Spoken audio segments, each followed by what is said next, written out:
bagarre à coups de bâton, de barres de fer, rixes programmées sur les réseaux sociaux. Depuis longtemps, une rivalité farouche sur fond de guerre de territoire, oppose de très jeunes gens, mineurs pour la plupart d'entre eux, des 18e et 19e arrondissements. Leur terrain d'affrontement? Le quartier de la Chapelle, particulièrement les secteurs Pajol, Riquet du département, théâtre, ces dernières semaines, d'une multiplication d'incidents violents.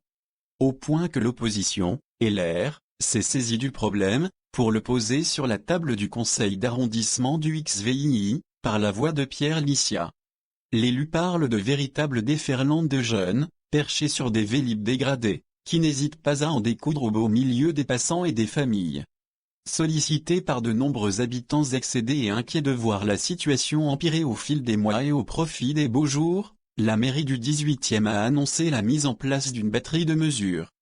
Visant à enrayer un phénomène devenu plus que préoccupant, des effectifs de police supplémentaires ont été engagés pour lutter contre l'accélération du phénomène, pour éviter les regroupements.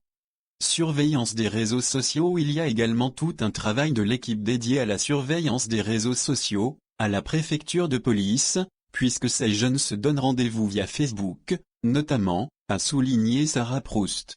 L'adjointe, PS, au maire du XVI, en charge de la prévention et de la tranquillité publique.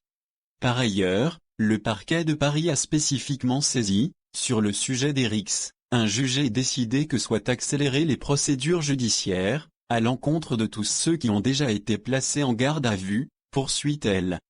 Les parents de ces mineurs sont également sollicités et sensibilisés. Une dizaine d'interpellations auraient eu lieu ces dernières semaines.